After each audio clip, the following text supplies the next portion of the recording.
Hi, this is Randy Finney with Right Side of the Chart, and today is Monday, June 8th, 2020. What we're going to do in this video is take a look at some recent trade ideas. In fact, this will be the first of at least two videos today. I'm going to break them down into trade idea types. So what I'll do in this first one is cover long trade ideas. I realize there's a certain subset of traders that only trade long positions. There's some the others that are flexible traders like myself that will go long and short. So we'll break them down, longs, then shorts.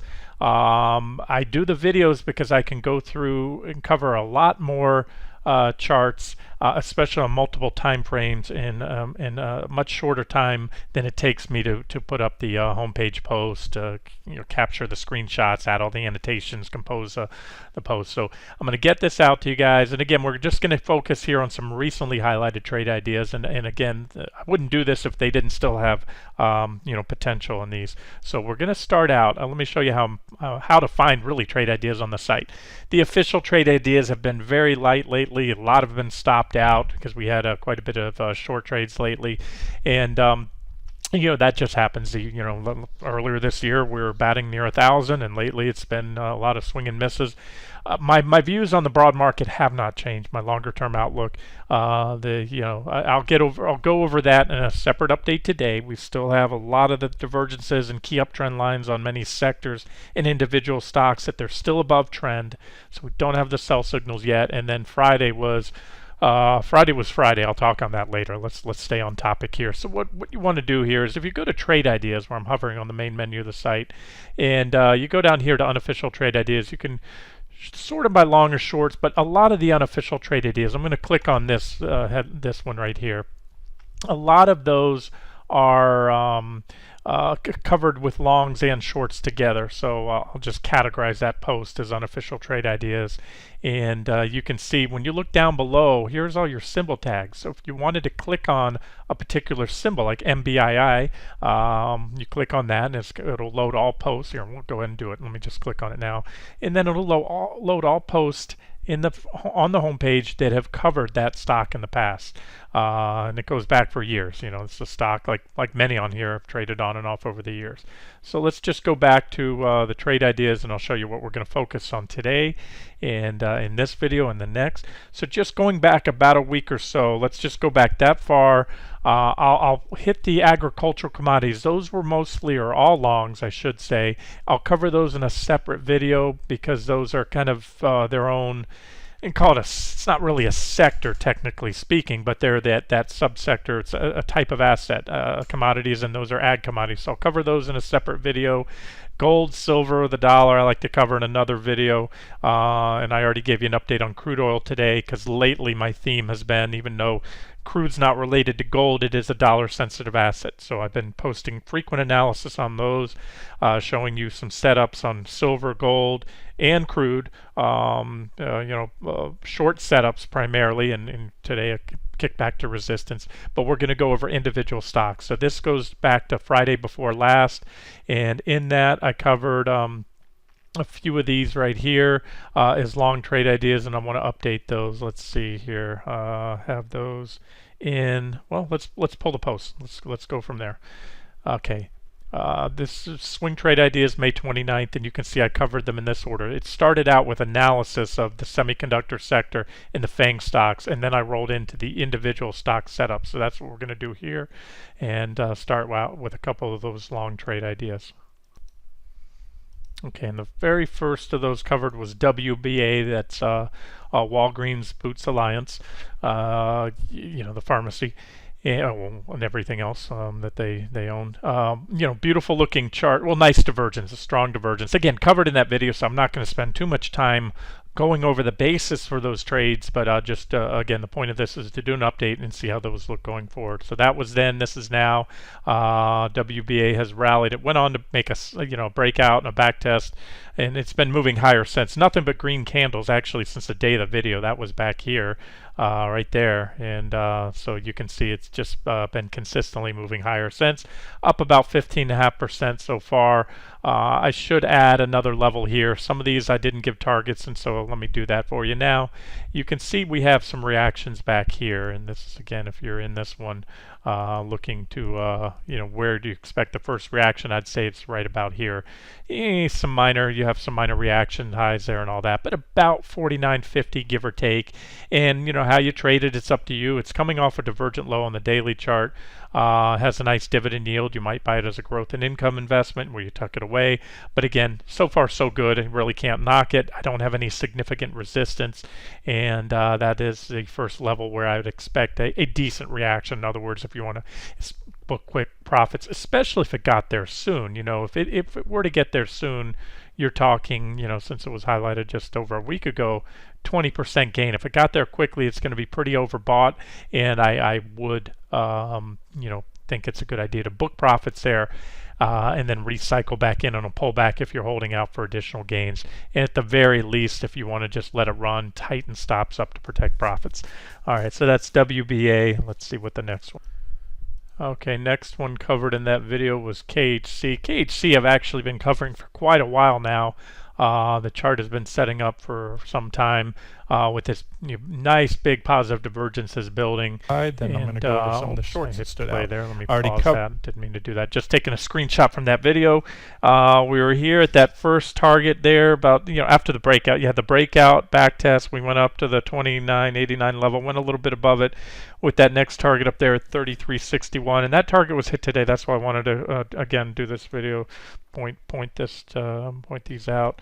KHC has now hit the 33.61 level. We're trading at 33.66. That is a significant level. I expect a reaction here.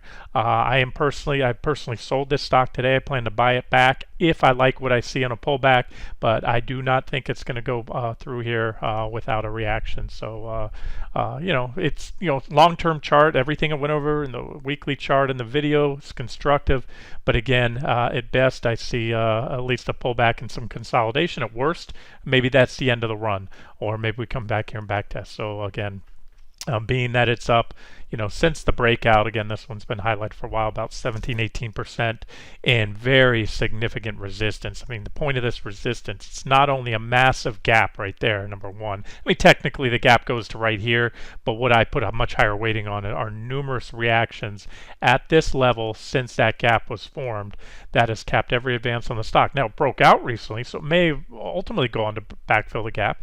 Could it do it now? Yeah, that's possible. Anything's possible, but I play odds and probabilities, and that's it. And so being that we're at significant resistance, that best I expect maybe it's just some consolidation here before it builds the energy to power on through there. We're already overbought on the RSI. Doesn't mean overbought can't become more overbought. Sometimes it does. I just don't think it will have. I think it's spent too much energy to getting up to this level to just go on and backfill that gap without looking back.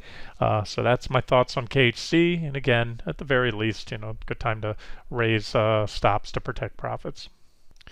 And this, of course, was also a growth and income trade. It pays. I don't know if you can make it out here. I'll try to squish this chart a little into the pays a nice dividend yield. I'm showing them better than north of 5%. I'll have to confirm if that's still what that is. They've had their issues, fundamentally for a while now. So, never buy a stock solely off the dividend. And if you do your due diligence. Go do a little reading on it. Google search KHC, the Kraft Heinz company, Yahoo Finance. There's many sources that'll give you fundamentals, articles, and tell you how secure that dividend is or isn't.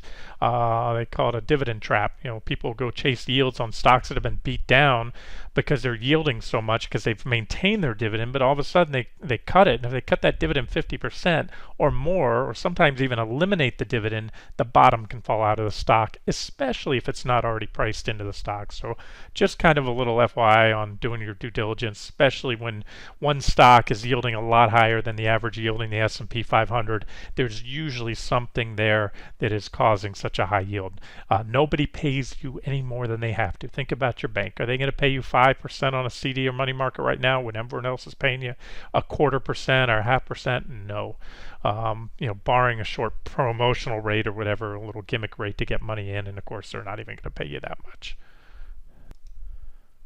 Okay, and the rest in this video were all short trades, but mostly short setups. There were a few actionable trades. I'll get to those.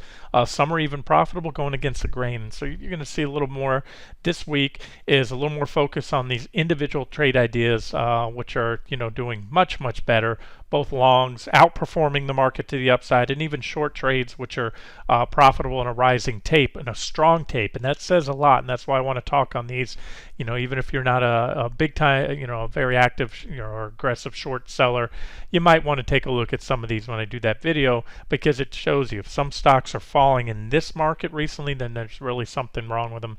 And when the tide finally turns in the broad market, those may be some of the ones that have even much more downside. In other words, the whole goal of picking individual stocks or sectors versus just putting your money in the S&P 500 index fund is to outperform the market. And by doing that, you sniff out the most bullish looking stocks with the best charts, go long those, and then sniff out the most bearish looking stocks with the best, most bearish charts, obviously, and attractive risk reward ratios, and then ignore everything in the middle. And that's the problem with the S&P 500.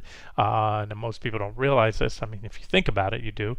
The benefit of buying an index fund or an index like the S&P 500 is diversification. But when you go long the S&P 500, you're going long the most bullish stocks in the market as well as the most bearish stocks. And so your returns will be diluted. That same diversification that helps you avoid huge gaps against your position, like when trading individual stocks, also holds you back from picking, sniffing out or avoiding the most bearish sectors when you go long in the most bearish stocks. All right, so we'll get to those in a second. Let's just follow up on some of the other recent long trade ideas. And to do that, let's go here again, and we'll go to unofficial trade ideas. And a lot of these cover official trades too, so just with the categorization, if these tags are in there and I tag it official trade because a couple official trades are covered and the rest are unofficial, then it kind of quirks everything up. So again, this will get you into the majority of trade ideas here, unofficial trade ideas. All right, this is what I just covered, and again, I only cover the longs on here, but I've posted quite a bit of longs in the ag commodity sector, and that was more recent. This was June 2nd here. Just last week, so I'm going to cover these now. Let's jump into that one. Okay, so let's see. I must not have listed the order. I like to do that sometimes, but I do. We'll go back. We'll just scroll down here and we'll look at these, and we'll go through these in this order. Do a quick update. All right, first one, we'll look at CAN. That was a long trade idea as well. CAN. Has yet to trigger a buy signal. I said CAN has to take out this trend line impulsively, and it hasn't done so. So no buy signal, no trade. And make that very, very clear, lest there be any confusion. There is a huge difference between a trade setup and an actionable trade. A trade setup is a stock you're watching. For a bullish trade setup or long trade setup, you're watching a stock either in a bullish chart pattern formation, like this wedge pattern here, pending an objective entry with a breakout, ideally an impulsive break above the pattern, or sometimes it'll just be maybe a break above a downtrend line or a resistance level or a key moving average, maybe a bullish candlestick reversal pattern after a downtrend, or even a continuation pattern. Let's say, for example, I point out bull flag continuation patterns a lot. If this stock were to break out and start running, and then had this started to consolidate on low volume and set up with a bull flag, then it would be highlighted here with the next objective entry on a breakout above the flag and with a measured target. So again, this is a trade setup, not an actionable trade. No trigger, no buy signal yet. Next up was CGA, and again, I'm leaving out the indexes because those are covered, and the dollar sensitive assets, precious metals, crude oil, things like that. So next up, CGA. Most of these, not all, but most of these are in the agricultural commodity sectors, and that's including CGA. So let's just take a look at it. CGA right here, China Green, agricultural. No sell signal. Needs to take out this downtrend line. Not even close. This one's still in a downtrend. And again, this is a trade setup, untriggered trade setup, and sometimes those never materialize. So no need to even spend any more time talking about that. Next up after that was DS. It's Drive Shack. That one was posted right here shortly after the breakout of this bull flag pattern right here. And since then, when did we do that? That was June 2nd. That was this candle right here. So we had a little hiccup, couple day pullback, but it's moved higher since and up another, I don't know, 20%. Depends where we okay, here it is. Drive Shack was at, yeah, that was it right there, that candle, 239. And yeah, like I said, little hiccup, and it's moved up since. It's 239, if I can grab it. I probably can't grab it exactly, but roughly there. So yeah, it's continued to build up better than about 12% since then. Moving higher. I don't have a hard level here. I don't know why I didn't put that target before. I gave you what I did is I gave you the bear flag measurement before. That's what I did in that last video. A bear flag, I'm sorry guys, bull flag pattern right there. There's your flagpole, and you take the flagpole, add it to the level of breakout. That gives you your estimated target. So plenty of potential more upside in, and you know, it's most likely going to depend on whether or not the market can continue to rally here for whatever it takes that. Now the thing about a bull flag, if it does hit that target, it should hit it relatively quick, because that's the nature of a bull flag. You have a nearly equal impulsive move. In other words, a roughly straight up move that mirrors the flagpole, not exactly, but roughly coming out of the flag. So it's either going to hit it or not. If it does, it'll probably do it relatively soon. What does that mean to you if it does? If you're in this one, about another 30% or so if it hits it. Next up, I guess IWM was covered in that video, but that's part of the indexes. It's just these are yes and yeah, these are in alphabetical order. So the next trade idea on this unofficial trade idea was LTM. Okay, and on LTM, the target was, we had just entered this gap. This is from the video, so we're at 178, just entering the gap, and the target was to backfill that gap. And here we go. So that's it. So from where we were just less than a week ago, we backfilled the gap. That's about a 40, and so the target's hit. That's about almost a 50% return. My suggestion is take the money and run. That's both downtrend. We're at downtrend line resistance, number one, and gap resistance. So on a scale of 1 to 10, as far as this being resistance level, it is a 10. We are coming off a divergent low. Yeah, there's momentum in the airline sector. But when you get 50% in a week and you're at significant resistance where the odds for a pullback are considerable, I would take the money and run. That's the LTM. Next up was MBII. Okay, at the time of the video last week, MBI was trading at $1, which said was in itself bullish, regaining that $1 level after briefly dipping below it, with a downtrend line just above, also at the support level here. And let's see where we're at. Okay, I received a price alert early on MBII because we've broken out. Whether it sticks or not, let's see. If you get a solid close above that trend line today, that would certainly be bullish. And you don't need to pull out a calculator. It was $1 when I highlighted a week ago. It's $1.14 now. That's a 14% gain since then. We have a reaction high there. I'm going to note that as well right now as I'm doing the video. So pretty much, if it can push much higher, how much above that 115 level, a little bit higher, it will taken out. There's also some price resistance there, and that opens the door up to 126 first target, and quite possibly that 138 level. Let's just focus on 126 now, see what we can get out of there. But I'm continuing to see momentum and movement in the this sector, which is the agricultural input sector. That was a good part of the stocks covered in that video. The next one after that, again, they weren't covered in this order. These symbol tags are sorted in alphabetical order, so not necessarily the order covered in that video. But this is MOS, Mosaic, another ag input stock. Okay, MOS looks like the level highlight. This is from the video back there. It's 1329, so we needed to break 1329 to trigger a buy signal. That was then. This is now. And there was your buy signal. That's exactly what you want to see. Nice impulsive candle, big green candle, solid close above on the following day, June 3rd. So from the breakout at 1329, Sorry to grab it exactly, somewhere right around there. There's 1333, close enough. We'll just measure that. This one's good for about 14% so far, and looks good. Breakout, it's moving up. I don't have a target or a price. Yeah, that's the sole target on that one, 1798. So far so good. At this point, we could probably should put a trend line here. It's walking up this trend line. We had this one here. You could say it's back testing and riding up the underside. And then as far as stops go, maybe give it a little bit of room below this trend line or allow for a back test. It all depends on your entry. That's why I do these videos. There's multiple entry points. You know, some of you might have taken positions in advance of breakouts here, some on the breakout. If it pulls back to back test and the market's holding up, that would be your next objective entry. Okay, we're almost finished. Just a few more. Next up, Reed, R-E-E-D.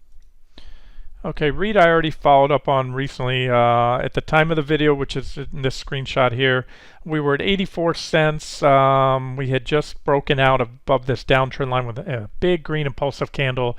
That's exactly what you want to see on a breakout, impulsive like that. And we'd also we were below this, above this uptrend line for support. With the next buy signal coming to pop above the 89-cent resistance level with the target of 117.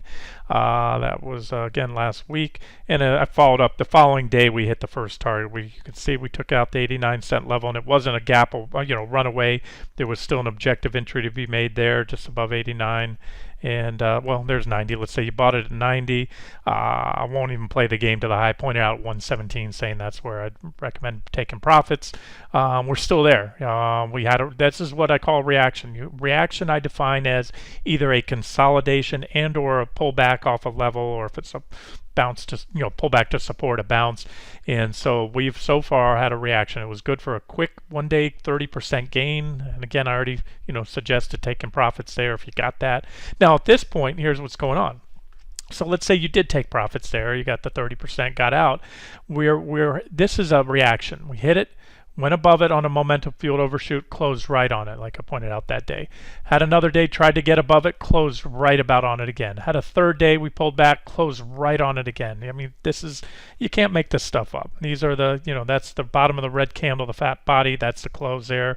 Top of the green candle's your close, and here's where we are today. So we hit it again, pulled back. This is a consolidation or reaction. It's that 117 level is resistance. It's a volatile stock. Any stock that moves 30% in a day isn't going to just trade within a penny range. So that's why you're swinging, these intraday swings. But the stock has yet to clear that. So where am I going with this? Again, it all depends on the broad market holding up. I think, trading longs right now, it's like a game of musical chairs. The music is playing. As long as it's playing, fine. But when that music stops, meaning when the tide turns, if you get a kind of impulsive clear sell signal breakdown of the trend lines, I'll cover in a separate update today. I'll do an update on the broad markets. You don't want to be the last one standing without a chair, meaning long. But as of now, look at this. We have a nice, what this looks like a bearish pennant consolidation pattern. You have a very impulsive move up. That's your bullish pennant. That's your flagpole right here, that impulsive move up. You have this pennant type shape. And so if it can power on up through here, and what you want to see, certainly a breakout of that previous high from the other day when that target was hit, that should do the trick. This one could have more upside to go. So I wanted to point that out. Targets, I don't really have any well-defined resistance levels. You'd probably want to just trail stop and let it run. Personally, I think the risk reward is not as nearly as attractive in this one right now, but again, it is coming off a strong divergent low. This is a potential bottoming play right here. So just wanted to update that for those of you still in it or interested. Maybe you took profits and want to recycle back in because it may have more upside. Likewise, you could also take a short position with a stop just above, maybe even right below those highs. If they get anywhere close to them, they'll probably pop it again. So you could keep tight stops on it and then short a pullback to this trend line that I gave you before. Let's see, right here, this potential uptrend line. So that would be a short pullback target, and maybe down around there as well, about the 87, 90-ish level, and or that trend line somewhere in there. And then after Reed comes Seed, S-E-E. And at the time of the video, which was just last Tuesday, we were threatening to break out here. I know this is blurry for some reason. I don't know why this screenshot isn't as clear as it usually is. It's in high def, but it should have been, but it's not showing. That's 383. I don't know if you can make it on the video. Right there, testing the downtrend line with a buy signal coming to break above that level. Let's take a look at it today. And bingo, went on to pop from there, and you're good for so far since the breakout. As of today's high, about 22%, and getting very close to my first target there, around 487. Remember, that's a rough target. These aren't official trades. Not a bad idea. Well, always a good idea to take profits a little shy of the actual resistance level. And if you're in it for the long haul, you think there's more upside, just drop me an email, or not an email, just put a note, a comment under this post if you want additional targets. Nothing really stands out at additional targets. I'm looking at these as a lot of these, especially if you explode and you get 30%, 20, 30, 40% in just a week or a few days, not a bad idea to take profits and recycle back in, maybe on a pullback, or at least book those profits and then look for the next objective entry. This to me, although I am seeing the sector firming up, so there is potential for a bottoming play. Remember, I've been bullish on the ag commodities, so I'm going to cover those in a separate video. Sugar, coffee, corn, wheat, soybeans, that kind of stuff. And it's not near a coincidence. These are ag inputs. These are fertilizer companies, things that pest control, pesticides, things like that that will benefit. So if crop prices are rising, farmers are a little more flush. Means they're usually this sector is going to move up in line with the commodities. That's what I'm trying to say here. And so far, the majority of these trades, are profitable, especially, again, those that have triggered objective entries or were objective entries at the time. And, looks like the average return is, all over 20%. Point being, blowing away the market. The market's going up despite that big day on Friday, but the broad market, up a couple percentage points. These are where the opportunities are on these individual stocks, with the most bullish chart patterns. Next up was SNES. This is another ag input. Mentioned they make their big thing, or maybe only thing, are rat traps, but not your conventional rat traps, not your snap traps that can break the neck, not the other traps that they go in and can't get out of, not glue traps. They use a trap. It's a box trap, but it's full of this liquidy gel they drink, and it makes them sterile. So they're used by commercial accounts, restaurants, places like that, and keeps those places from having huge population rebounds.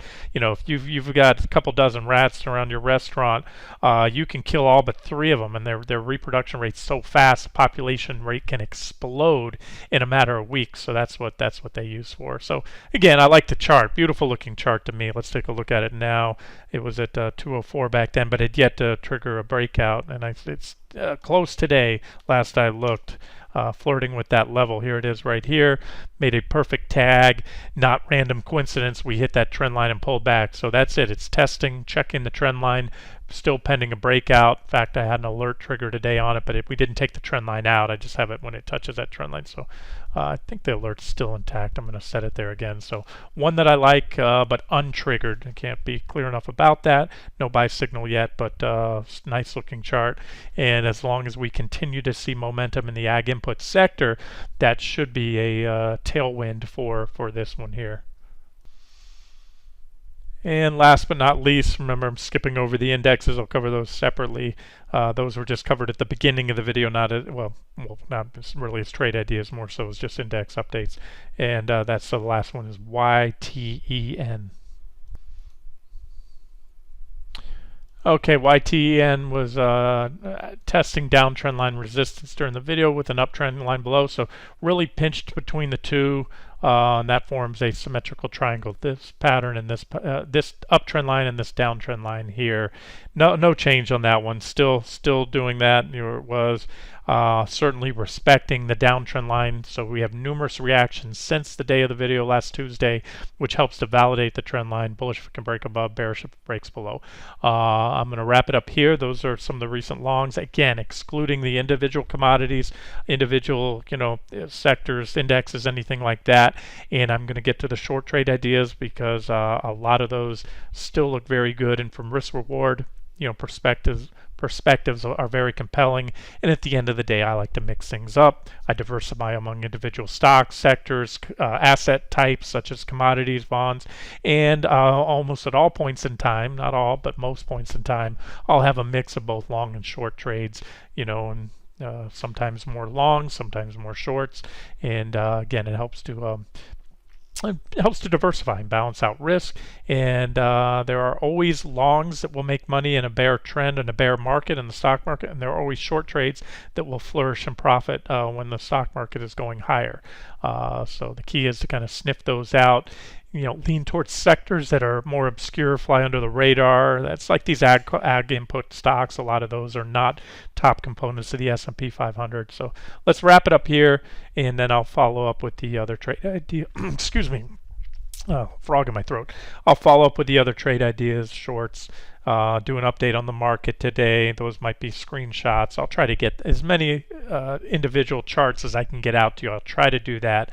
But once again, it's just a lot easier, much more efficient for me to cover a dozen or more charts in a video format like this. All right, we'll wrap it up here. This has been Randy Finney with Right Side of the Chart. Have a great day.